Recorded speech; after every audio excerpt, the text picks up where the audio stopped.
Welcome to Activate Your Life. I am your host, Erin Esser, and I believe that life isn't a battleground.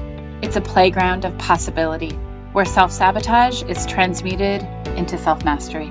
On this show, I share tools such as human design, astrology, inner child, and shadow work that help you disrupt your unconscious programming so that you can begin to experience the life that you desire. Don't forget to like, share, and hit the subscribe button to receive valuable information each week that will change your life. Thank you for joining me and welcome to the show. Hey, this is Erin Esser. Welcome to the Activate Your Life show. And today I have Jess Bubbico. And Jess is a good friend and a human design expert and intuitive and so many things. And anyway, I wanted to bring her on today. We're going to talk about a tool that I like to use for self-awareness, and that's human design. And so Jess has been studying human design now for a good 3 years or so, right? And anyway, she's amazing with it. And I wanted to bring her on so we can talk about this amazing tool of self-awareness and just talk all things human design. So welcome, Jess. Thank you so much for having me here. I'm excited to be with you today.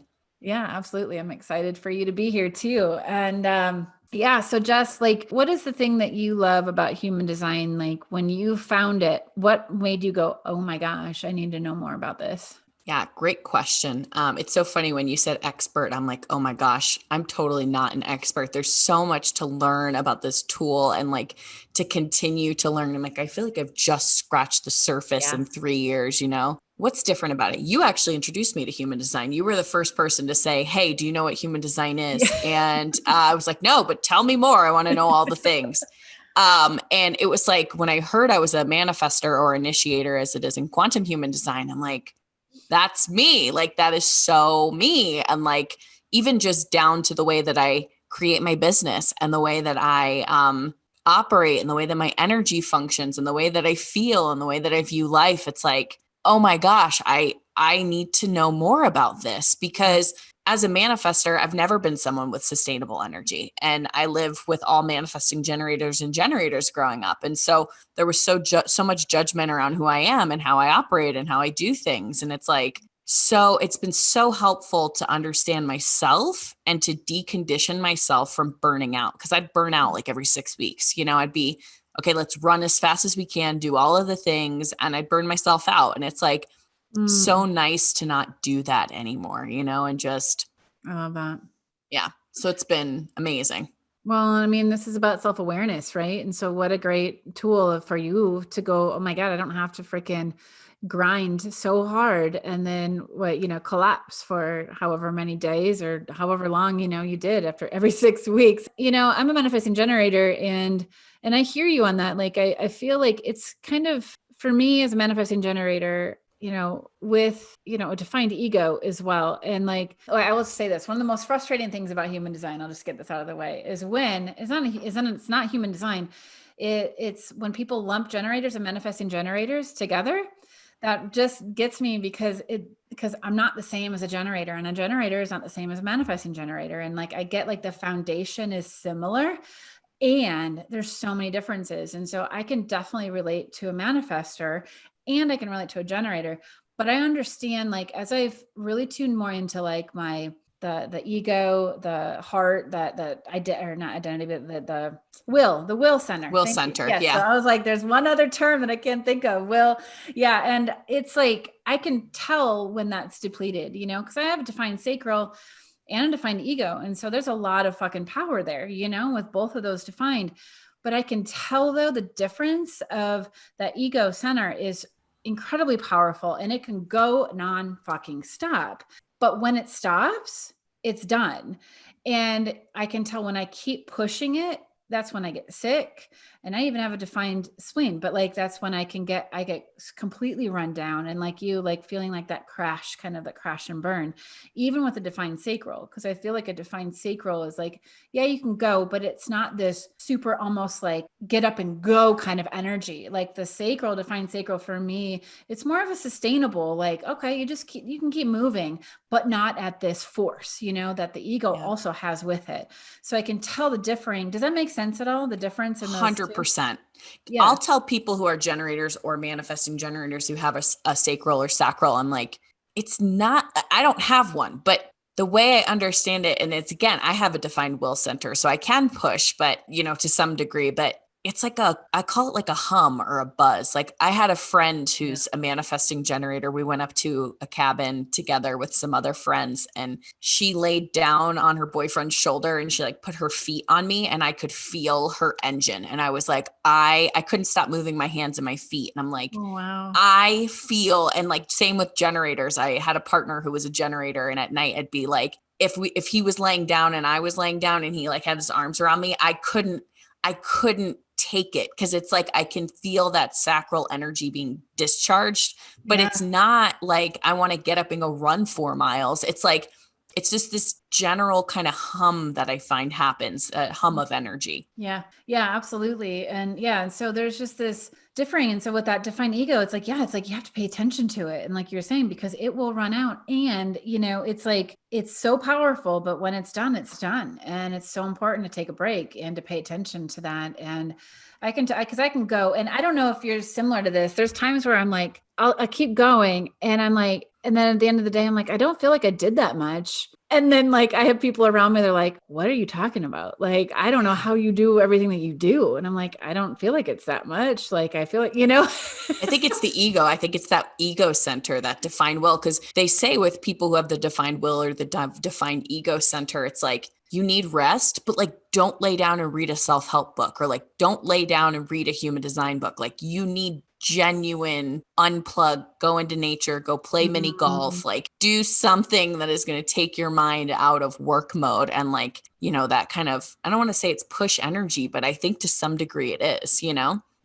I agree. Absolutely. So yeah, it's different. It's interesting, like differentiating between those two motors, and like going, oh gosh, it's just a different way that the energy is given, or is there, is available, to us. But what did you find, like when you were going through this for yourself? Like what was the most defining moment, like learning about human design for you? I mean, other than the manifester, like was there a center, or was there anything that you were like, oh my God, now I can finally, like give myself permission to be this? Totally. And I want to put a pin in something too, because you said this before and it's like coming in my mind, and I want to share it because I think it's very important around the types and the quantum human design names for the types. I want to talk Yeah, about that too. absolutely.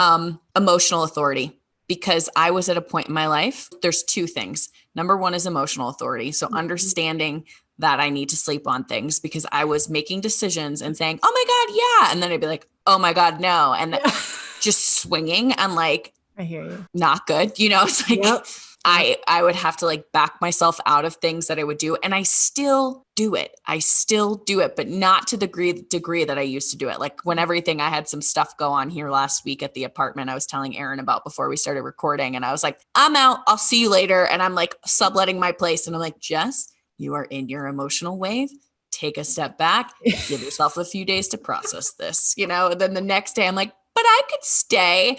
So it's still like I have to work with it and understand. To me, it's a mindfulness practice. It's like, what does that feel like? What does it feel like to be on a high and say yes, but also feeling like your feet aren't on the ground? It feels like when I'm in one Mhm. of those, I don't know if anybody's ever been to Six Flags, New England, Oh, but you're in like a roller coaster where your feet are dangling and you have like the thing on over you. It's like, yeah. what does a yes feel like when you're in that? Like you're in that high versus the yes, like you're on the ground saying yes to getting on the roller coaster, and you're Oh, all about it. that's a good analogy.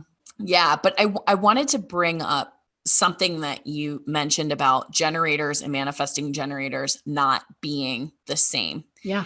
And I study quantum human design with Karen Curry Parker. And there's a reason that I chose to study quantum human design with Karen Curry Parker. I think she has an uplifting perspective on human design that gives us language that's actionable. Sometimes when we look at traditional human design, there's nothing wrong with it. But when I look at like the gate, I think the gate 63 is the gate of doubt in Yes. quantum or in traditional human design. Mm-hmm. And I have people who have that in their purpose that go, oh my gosh, I'm always stuck in doubt. Like, and what does that mean? And like, how am I supposed to make doubt my purpose? And then when we shift into quantum human design, it's wonder. And we get to see that it's all about using the mind to explore potentials and to be in this state of wonder. And Love so it that. gives us this actionable, Ross spoke to the not self theme when he created human design, because so many of us at the time that it was downloaded through him, to and through him, so many of us were in the not self theme. Yeah. We were living, and look at what's breaking down and how the structures are breaking down. As we were talking before, I'm thinking to myself, wow, the world is not designed currently to handle this, us living our design fully. Like it's just not. Mm-hmm.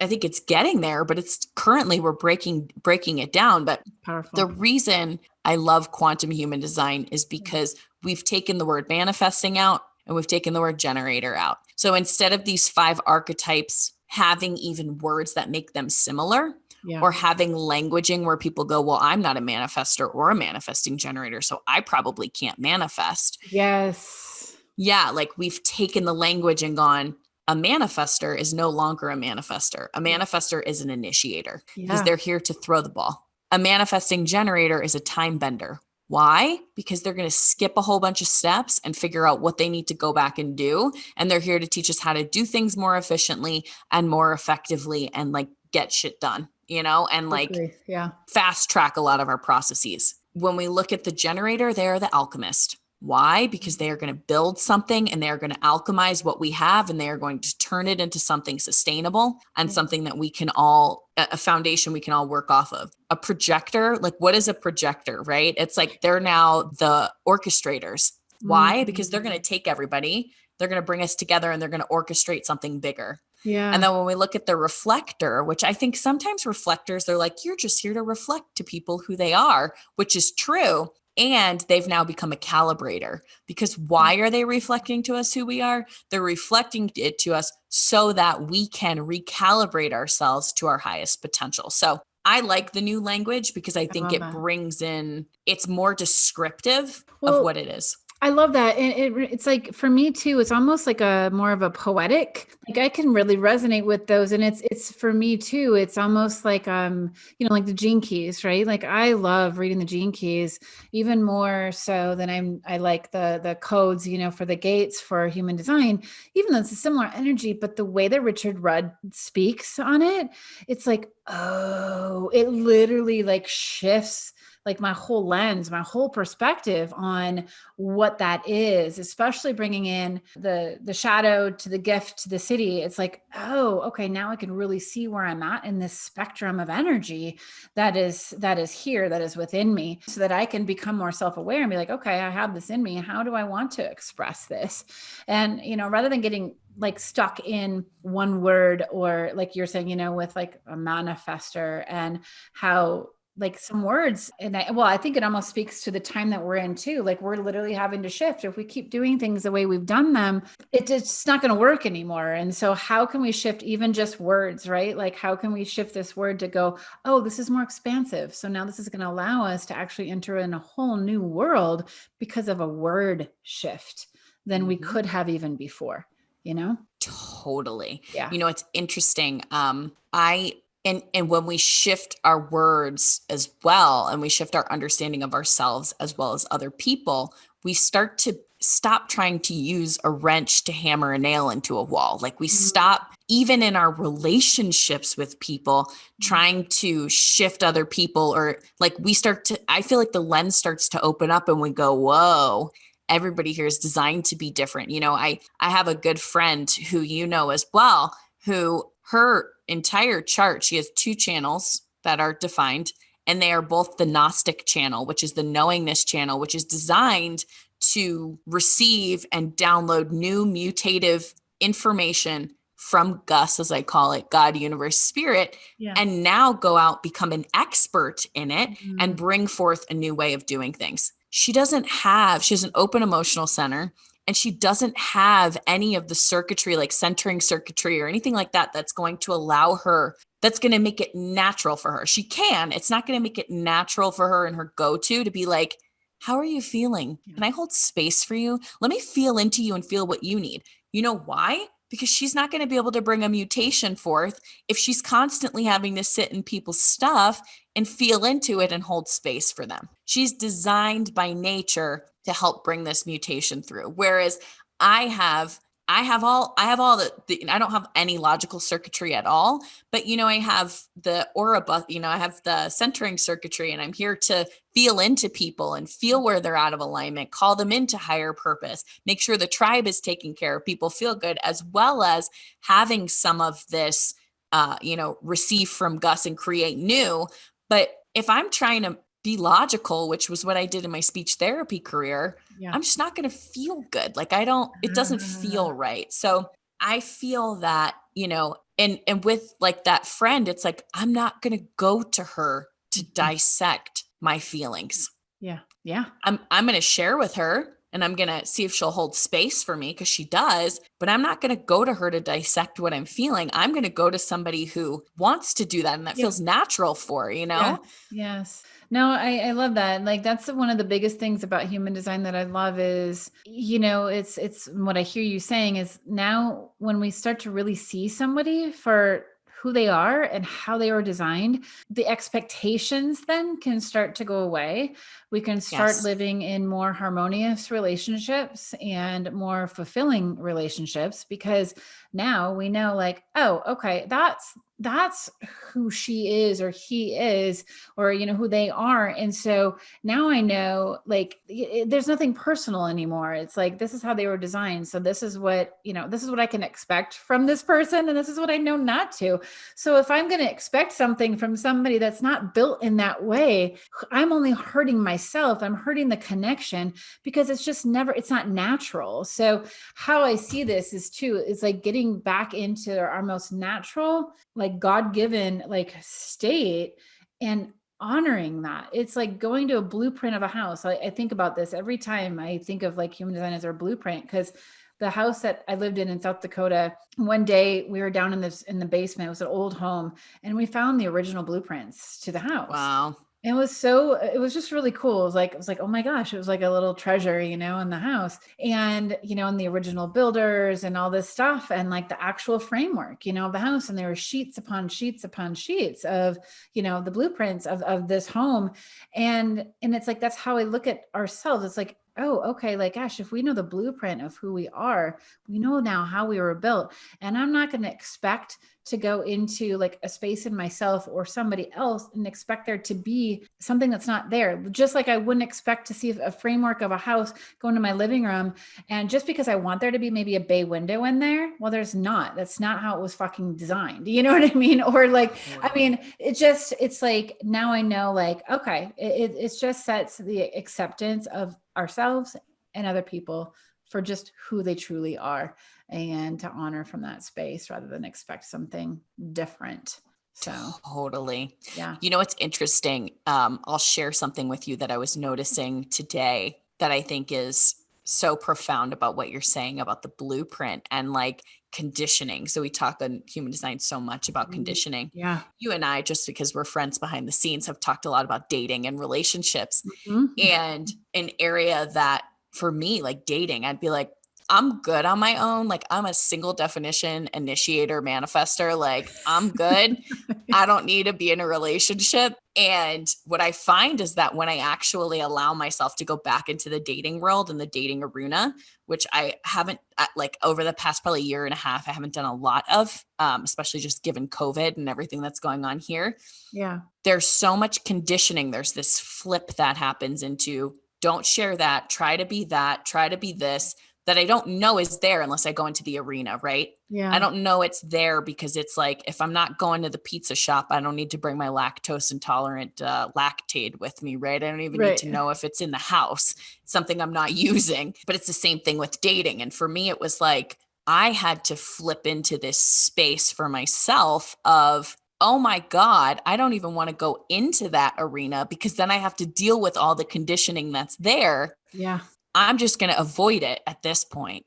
And so it's been interesting to take the knowledge that I've gained, especially over the past year and a half, because this has been a pivotal year in terms of human design for me, Yeah. and go, how do I apply this to dating? How do I apply this, especially as a manifestor woman? It's like, here's what I'm informing you that I would like to do. Yeah. Here's what I am informing you, projector man, who's going to play Cinderella and I'm going to play Prince Charming. Like, I am informing you that I would like to go out with you, or really starting to play with these Yes. concepts in Yes. everywhere, and like follow the blueprint everywhere. And like, I was talking to some girlfriends last night who are still in their 9 to 5 jobs and they're still kind of following the rule book, and where when something falls, they Yep. don't know who they are. They Yeah. don't. And I'm not saying that if you're in a 9 to 5, you don't know who you are and you don't know, because I don't think that's true. Yeah. In the places where it's like, I'm going to skate by following these rules, and I'm going to Yep. build wealth, and I'm going to build all these things that I, can build myself up on. It's like, Yeah. well, where do you think that angst is coming from?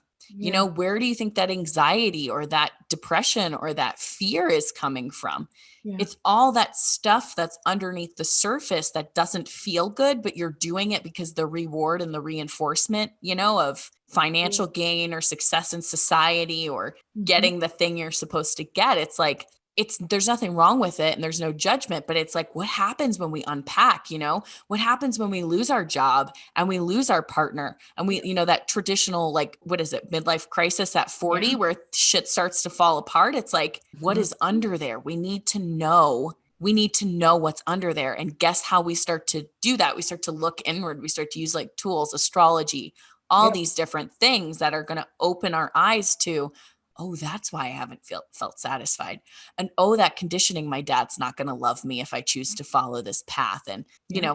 all these things. So I don't So even know where I just went with all of that coming out, yeah, but no, it's following the blueprint. And like when we don't, like when I hear from that is also it's like when we're following these rules that have been set up, these constructs, right, of in society that actually promotes the not self. I feel like it really actually promotes the not self for all of us. Like when we just are adhering to that because it gives us a sense of an illusion of safety, a sense of safety. If I just play within these rules, then I'll get what I want, kind of thing.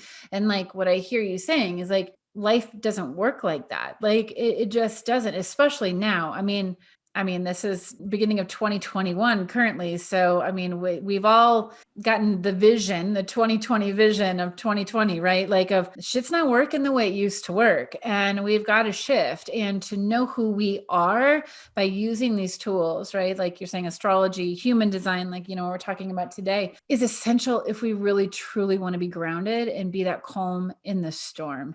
yeah, And, and I think so many people are looking for safety and security.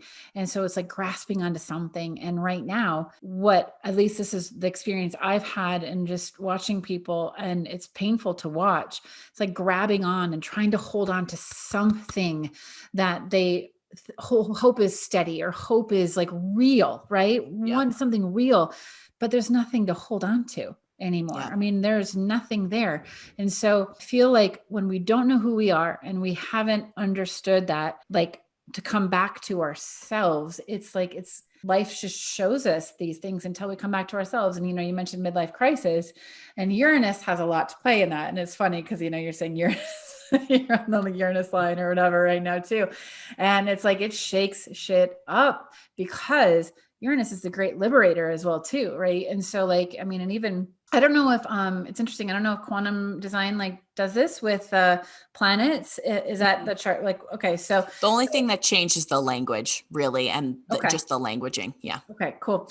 But yeah, so it's like, I love the planets too, and how human design is really a synthesis of like so many things, like astrology as well in that, and Yep. but anyway, yeah, coming to Uranus, it's like wherever that Uranus is too in the chart is like that's where, it's a great liberator. It's I don't know if you realize this. I think I might have shared this with you before, but just a little bit of trivia. But Uranus in Greek means heaven. And so it really is at heaven, but we've got to endure the, the craziness because it's going to flip everything upside down that we thought was truth. And it's going to make us reevaluate our whole fucking life, So yeah.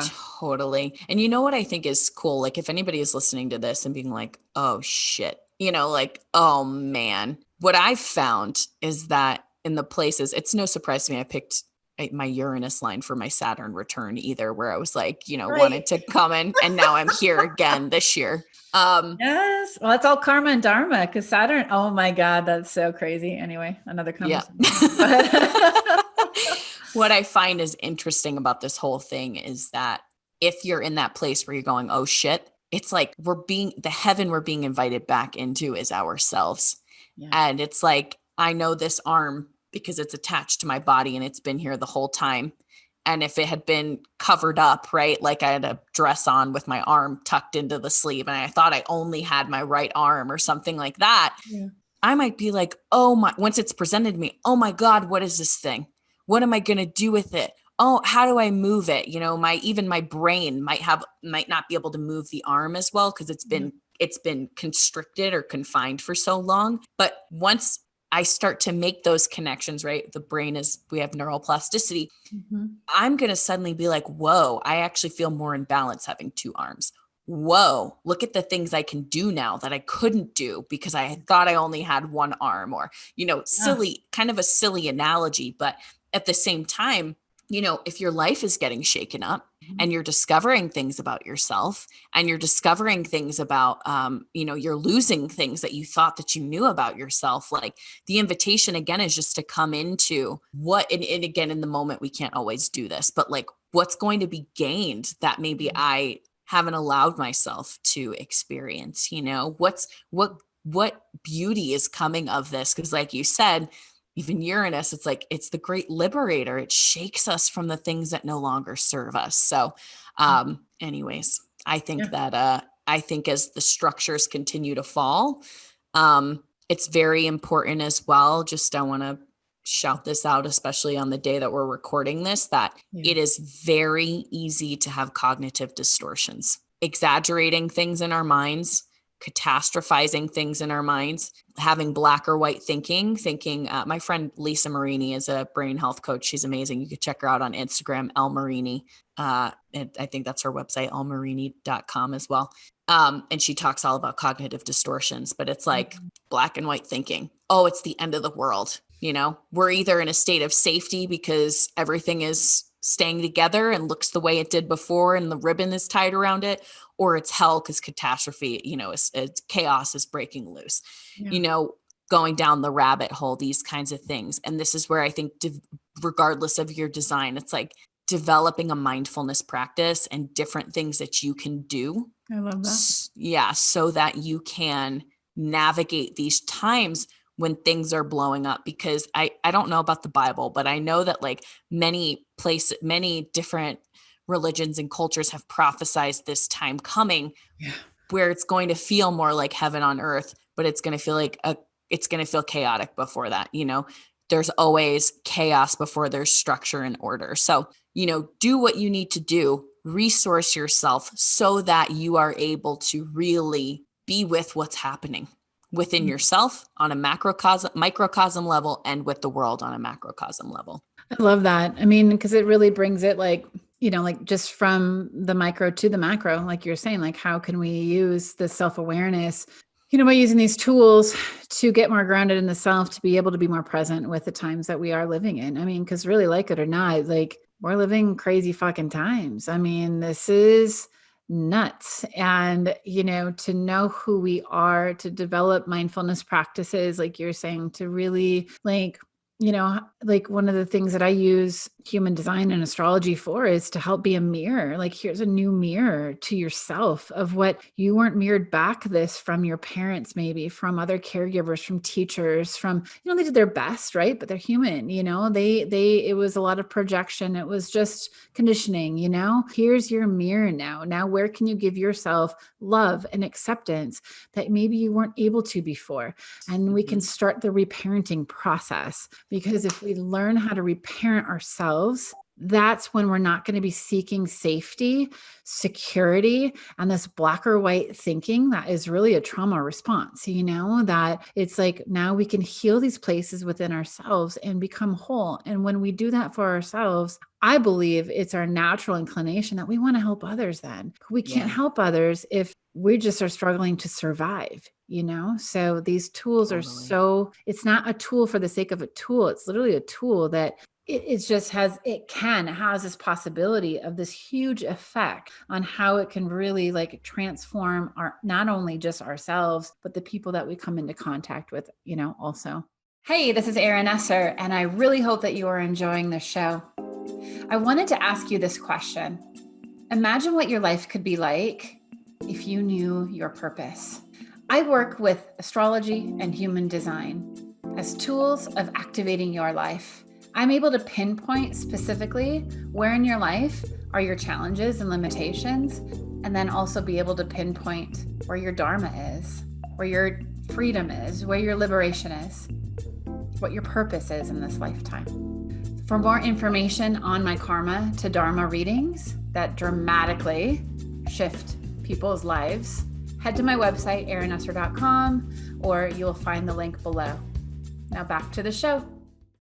Totally. And we can start seeing each other coming together by way of how are we designed to come together? How are we meant to come together? Because I really think, and I know you talk about this as well, is like, I think this time is pushing us to come into our own sovereignty at the end of the day, to come into who am I and how can I truly step into my own power, and how can I truly become who I came here to be on this planet, and just really step into my own truth. So, and again, as we move into what Karen Curry Parker calls the quantum economy, this is going to be a time that's much more about well-being as the currency in the world than it is about, a couple people holding the power. It's funny to me too, because I even see some of the shadow in human design language where people are like, there's no use for manifestors or initiators anymore. They're no longer the rulers of the world, and they're no longer, I've seen this kind of language, and I'm like,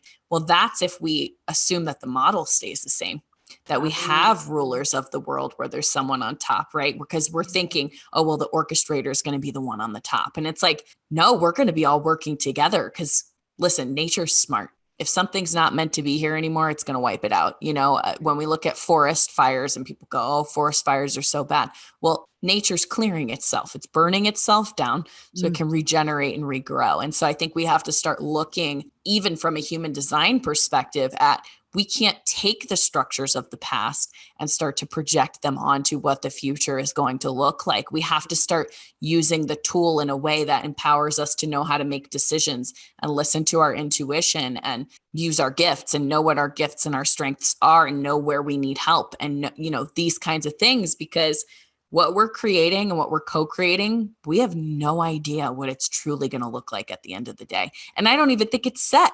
I think there's so much malleability in it at this point. I agree with you, and just, even within human design, right? This cross of the sleeping phoenix, right? Coming in 2027, right? We've got this time to build, and like, it's this malleable, I really feel like we have so much more, say, but it's really in the energy. Like, how do we want to express the energy, the archetypes, the gates, whatever we want to say that are in us, where we possess all of them. How are we wanting to truly consciously choose to show up in that energy and use that energy? Like you were saying, like, we all need to work together. It's like the body. It's like, my left hand can't work without, very effectively. Like my right hand can't do all the whole thing, right? Like all of this, or my left hand's gonna be like, wait, what the fuck? Like it takes every part of ourselves, of our body, of our, and it's fractals, right? It's like, but it's like, it takes it working all together like that and acknowledging every piece of the puzzle for us to come together. And like, yeah, I love how you're saying too, like not projecting from like what we know is what we know. And what we know though isn't going to work moving forward. And so to be able to really be like, okay with that, like, and there's a lot of fear around that, right? Because even if, even if we don't like the structures that are set up right now, at least we understand, and, we can be comfortable in our uncomfortableness, we can be, and so I feel that comfort right now, like, again, like, oh my God, if you're comfortable, you're going to get shaken up. I'll just say that, like, and it's Yeah. okay. It's okay. Embrace that, like, understand what's happening versus thinking like, what's wrong with me? Like, what's wrong with this Yes. world? What's wrong? What's wrong? What's wrong? And it's like, okay, yeah, there's some, there's a lot of shit. There's a lot of chaos, right? But what can Totally. come from that? On the other end of the spectrum, and you mentioned this before too, at the other end of of chaos is order, and we have to swing. It's the pendulum.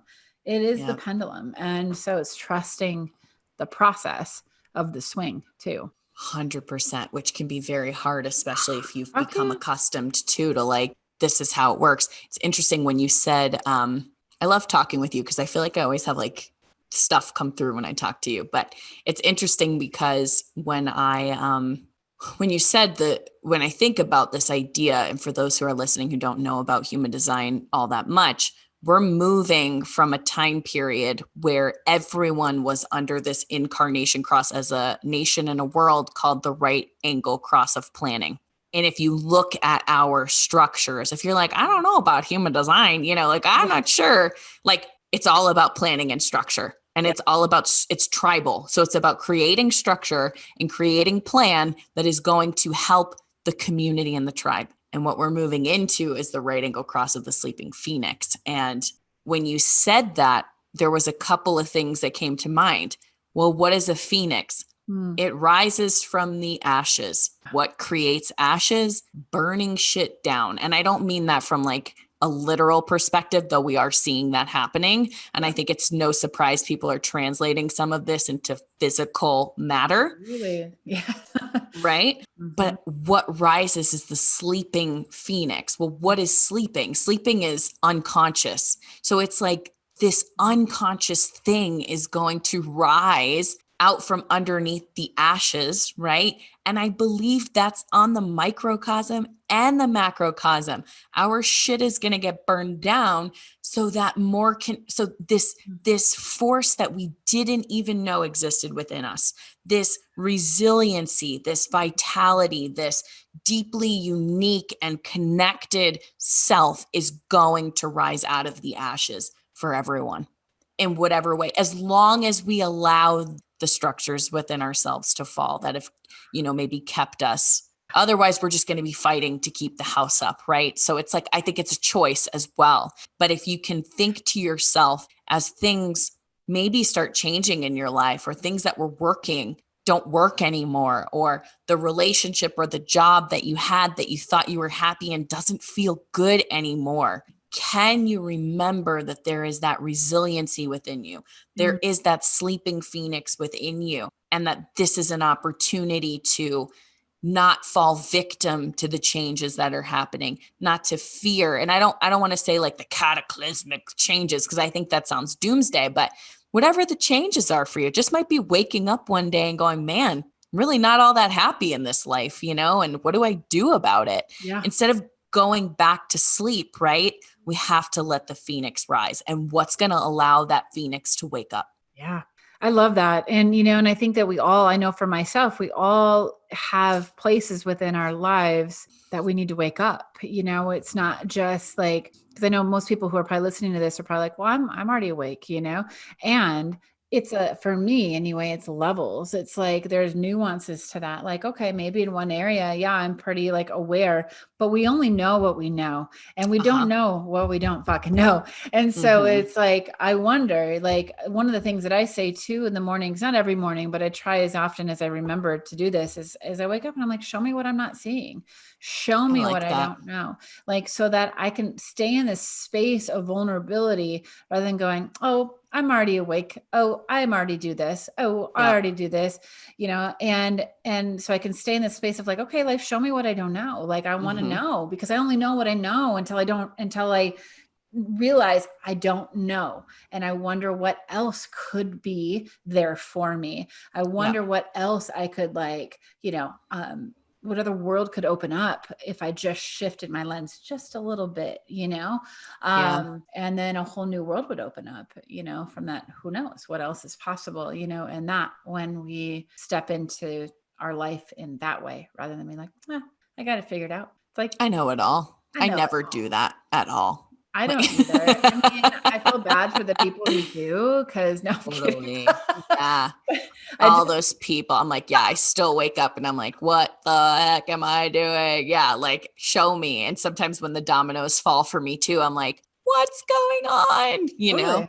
Oh, absolutely. And we're human. And I think that that's the beautiful thing too. It's like embracing our humanness. This is human design, right? We are human beings with a spirit and with a body, and we're navigating through this life in this form that we're in. But yet we know now the owner's guide. We know our own owner's guide. Like we know, like even our children's, owner, like manuals, like what is going to make them tick? What are their gifts? What is their purpose? The energy of like what they're here for, right? Like what is, like, who are they, and then we can allow people to have and give people permission to be who they are, our children to be who they are, us to be who we are. And then maybe we can stop projecting on all of our leaders to show up when in a way that we actually need to be doing for ourselves. Oh my gosh. Yeah. I don't know if you saw this quote that I posted on Facebook. I'm going to see if I can actually find it. But it was something that I had posted that I saw on this book that I'm reading. And the book is called Things You Can Only See When You Slow Down. And I think his name, I don't know how to say exactly correctly, but I think it's Heyman Sunim. I love that And book title. Yeah. yeah, I love it because this quote to me is something where I went, oh yeah, like, and where am I still doing this? Being a critic is easy, but if the critic tries to run the operation, he soon understands that nothing is as easy as his criticisms. Criticisms without solutions is merely an inflation of the critic's ego. And I feel like what you're saying, right? We criticize these politicians. We need these people to show up like this, or this person to show up like that. And we need this to be this. And it's like, what are we doing? Like, I have to ask myself that. I mean, I literally had this thought the other day, like, my first line of self-defense is my cell phone. Like, do I know how to self-defend myself? Yeah. No. Yeah. And then I'm like, why am I expecting somebody outside of myself to do it for me? Just with everything that's been going on. I'm like, we need to learn how to take care of ourselves. And again, like, yes, human design, everybody is designed to do something differently. But like, let's also look at the aspects within ourselves where we are expecting somebody else to, I'm designed to work more in spirituality and like supporting people in spirituality and bringing through these higher perspectives. And I still need to take care of myself at the same time. It doesn't limit me to go, well, I can only meditate with spirit and levitate off the earth. It's like, You still have to well, take out the garbage, right? Like I got you to take still out the gotta, garbage. I got to make my bed, like I got to do right. all this shit. Absolutely. Yeah. Yeah. Until we live in a world where that's no longer something we need to think about, which I hope one day it is a world we no longer need to think about doing those things, but I just think it's really easy to look outside of self and project. I know it's easy for me to do it as a human being. Yeah. But I think it's our time to step into our sovereignty and really take our power back that we have unknowingly given away because of the structures as they were. Absolutely. Absolutely. Yeah, it is time. And it's like, I think one of the things that I like to do too sometimes is like going, okay, like if something's really bothering me of somebody else, or like, post I see online or whatever it is, I'm like, okay. And this isn't always true, but it's like, where is this showing up in my life? How am I doing this too? Is there an energy that's like, this is like shadow work, right? 101, right? But like, it's so beneficial though, on just to pay attention to that and to listen to our own body's response to the world and going, ooh, I wonder why is that showing up right now? Like, I wonder what's going on within me that I'm feeling this right now, or that, that this fear's coming up, or this anger is coming up, and to really identify our emotions as well. I think being emotionally defined too, we both are, like, that has been life-changing for me. Like when you said that you're like emotionally defined, I would say that was my first thing too, because Mm-hmm. I thought something was flipping wrong with me for so long. I was like, I know if I go to a doctor and I tell them like the highs and the lows and all these things, they're gonna label me as manic depressive or bipolar, and I am gonna be on medicine. And I know that that's not me. And I was like, I don't want to do that because I don't want to. That's just not the route I take. But like, and I've seen that with so many emotionally defined people, is that I mean, it's so prevalent. Like I want to do a class on it at some point. I don't know, maybe it's something we can do I together, would like being love emotionally to. defined, because I feel like 50% of people are emotionally defined. And I feel that, like, I know for me, I literally innately felt something was wrong with me. And then Mm-hmm. I turned like down, I turned off like my emotions for a long time. I thought I did. I just repressed and repressed and repressed because I scared myself with the intensity of how I could feel and how I could react to people around me, whether it was my kids, whether it was friends, whether it was like partners. And I was like, what is happening to me? Like it was like I'd almost like lose myself in that process, and then come back later and be like, and I talk about this, in different ways, in different like different things I've talked about it in. But it's scary to be in that space and then to be like, what the fuck is wrong with me? And then I remember my mind trying to intervene and be like, okay, trying to find something. I'd try to find something in my environment to be like, well, I'm upset right now, or I'm sad right now, or whatever. There's got to be a reason for it. So I would try to find a reason. And whatever we're looking for, we're going to find, right? So I would find something to blame, a situation, a person, or whatever, rather than going, Mm-hmm. oh my God, there's something happening in me though. And so now how do I want to navigate through this and really move with this wave of emotion that's happening so that this mutation can actually occur, Yeah. and to have those experience, and have the 3955 channel, and it's just like, it's intense, and I mean, when I would get in that mode too, that provoking channel, oh my God, like I know now, like when I'm in like more of a level, like not in the low wave or whatever. When I'm in the high, I'm okay. Like I provoke people and people are like, oh my God, that's amazing. And people have all these like, because it's provoking to spirit, right? But when I'm in the low part, oh, I can provoke and people are like, get the fuck away from me. And I'm like, get the fuck, you know what I mean? Like, Totally. it's not healthy. And so, when I Mm-hmm. started to understand that and play with the energies and really navigate them in a conscious way, it was life changing. My relationships changed. My children, like I changed because I was like, oh, there's nothing wrong with me. I just need to learn how to do this. Like I just need to, navigate through these. And that was so powerful. And I just feel like everybody that is emotionally defined, like just the benefit of understanding that wave, like you change not only yourself, but you literally change your environment too, because people are going to be like, oh, wow, like, okay, I'm not scared to be around you when you're in your emotional wave Totally. anymore. And Yeah. I think understanding what your emotional wave is about, because I just had an aha moment and I wrote it down. That's why I pulled out my pen, because my emotional wave has all to do with relationships and boundaries. I have the 3740, which is like you need to Okay. have clear agreements with people and clear agreements in your Mhm. relationship. And where do I go off track? There is honestly the place that gets me the most emotional is relationships. And so even understanding and having that data point to go, Jess, you're in a low, and maybe some of where it's coming from is something that's not being spoken in a relationship, or Mhm. someone's upset with you because they had an expectation that they didn't voice to you. Yeah. Yeah. So there becomes this, again, what feels like a roadmap to change relationships and shift in Yeah. relationships. I mean, I'll tell you what I have found. We were talking about this earlier.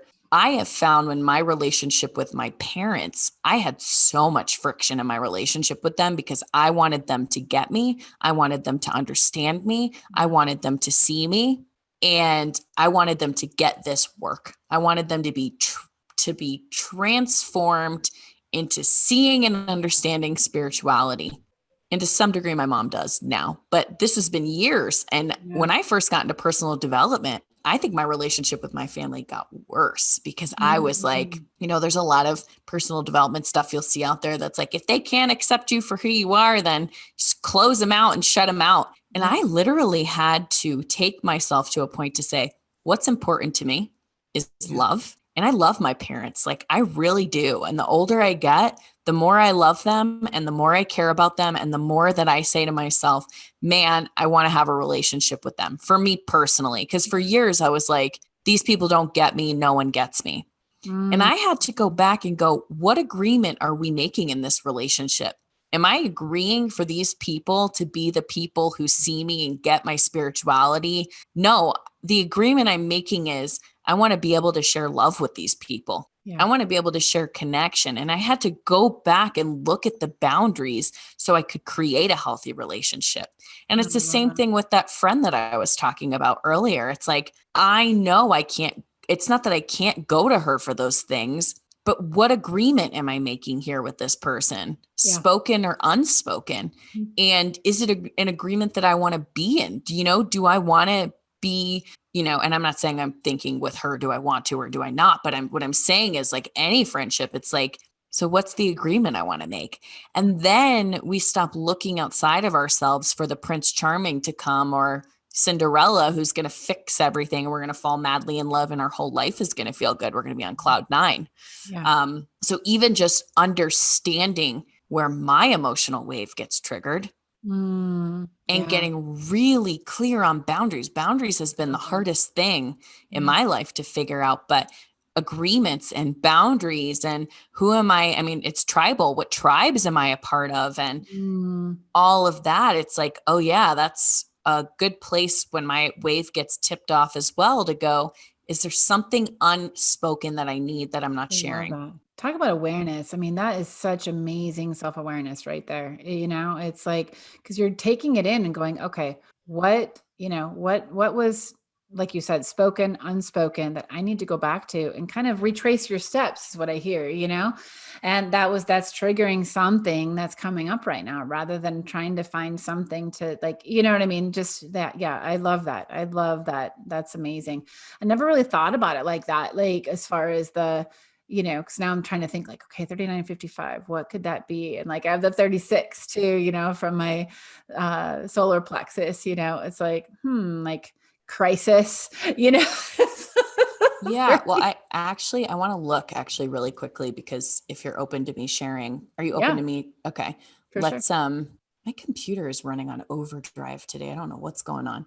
Okay, so let's look at the 3955 uh, quantum human design. So this is called the deliberate channel of deliberate creation. It's a Mm, part of the individual or knowing channel, the Gnostic channel, and it's transformative. So this is the ability to consciously harness emotional energy to mm, stay in a state of expectation and faith as the foundation of creating in the world. The ability to realign a situation with a higher frequency of faith and possibility by maintaining a high quality of emotional alignment. So it has to do with sufficiency and trust. So I would be curious for you to look at, because the unbalanced expression is creating from a place of lack, hoarding, worry, indecisiveness, blocking the flow of sufficiency because of a belief in lack and low quality emotional frequency. mm, So, and its energy mood fluctuation, it's also here to be mutative. So your emotional wave is deeply mutative as well. Like it's here to bring change and transformation on a grander level. So, I mean, I would look when you're in your own emotional wave too, like, am I in trust? Am I in sufficiency? Is there something in this relationship? If you're having a quarrel with your child, is there yeah, something in this relationship that's actually not aligning to a higher principle at this point in time? yeah, Because the purpose of the provocative energy, of the provoking, is to restore things to flow and return us to spirit. mm, So, mm, it's very creative. It's a deeply creative energy. And it's also, it's alchemical, right? You're yeah, taking something of a lower energy and transforming it into something of, I don't want to say a higher frequency, but to some degree a higher frequency. So, yeah, you know, sometimes we need that energy like we're seeing right now as yeah, we go through this time. yeah, We need something to provoke us and it might not be comfortable. Yeah. Yeah, for sure. Absolutely. Well, I mean, that's the thing too. Like when I've learned too that when I'm going through my wave, I try to I'll move my body a lot. I'll go for walks or whatever, but I get very contemplative and I'll go in and I'll play music. Sometimes I'll just get lost like in the music because everything is a little bit more, it's just more intense, so everything Mhm. is even more beautiful too if I'm in that mode of allowing that. I'm like, okay, I think I'm in my wave now. Like, what can I do to like almost accentuate it, to really bring it out and to I'll write or play, like I'll play my bass or just do something, like something Mhm. musically or something like that or move my body that I can just move the energy through as well too, and allow some sort of creative process or some sort of shift to happen within me or music or whatever. And it's just I was actually experimenting. It was probably about a year ago. I was like, can I create to just create, not to record, not to share, nothing, just to fucking create, you know? Yeah. And it was an amazing experience. And I was actually in my wave and I was playing piano and there was a freedom, almost a liberation in it, just because it was just for me. It was like literally just for me. Like there was no show, there was no nothing. It was just, I was able to let go, but it took a while to get to that place of like, it was levels of like letting go, Totally. and so yeah, I remember that time, and it was a really beautiful, almost, I don't know, it was just a very like sacred time that I had, with myself at that night. Totally. Yeah. So Yeah, it doesn't have to be about making necessarily always like taking new action on it. It can just be about being with yourself and seeing what's coming up and just, yeah, playing. I have a client I just talked to the other day. She has both emotional waves, individual emotional waves. And I'm like, girl, just, you gotta, when you're in it, you try to, if you, and I think that we see too, like, I think our emotions are our power, right? It's a wave. Think about it. It's a wave force. It's a pulse. yeah. I think a lot of people try to stop it. And it's Right. like, it also takes away our power, I think, to some degree, if we try to numb it out. Cause I felt the same way. I was like, why am I so emotional? I have my mom's emotional, but my dad and my sister are both open, Mm, emotional centers. okay. It's interesting when I think about that too and how that plays out in our family dynamics. But I'm Yeah. like, you know, how are we viewed for having this emotional wave and who we are and all this kind of stuff, and then looking to them being like, why can't I be like them? Mom's got an emotional wave and I do, and we seem like the crazy ones in the household, but it's like, Yeah. yeah, i Isn't- think i think there's power in understanding what it's about and not projecting it onto other people, but working with it on our own. Yeah, or shaming ourselves for it, too, right? Thinking there's something wrong with us, because it's like, why do I feel so intensely? And like, I don't know about you, I can't fake my emotions, I can't, I mean, it's Yeah, all over my face. I am not one that like, if I am upset or if I'm not feeling like, you you'll know know, it. you'll know. Totally. I don't even have Yep. to say anything. And, like, it's just something I can't mask that, and I've always been fascinated by people, and there's no shame. I've just been fascinated by people who do that, who are able to like literally like just put on a hat. I'm like, oh my God, like how do you do that? Like Yep.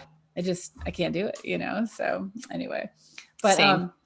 well, oh my gosh, I loved this chat with you. Like yeah, we could talk forever. I There's know. just so much richness and goodness, and yeah, if whoever, like, I know you're starting a class here soon, and like if anybody wants to get a hold of you or have a reading with you or like explore like the classes that you offer for human design, how can they get a hold of you?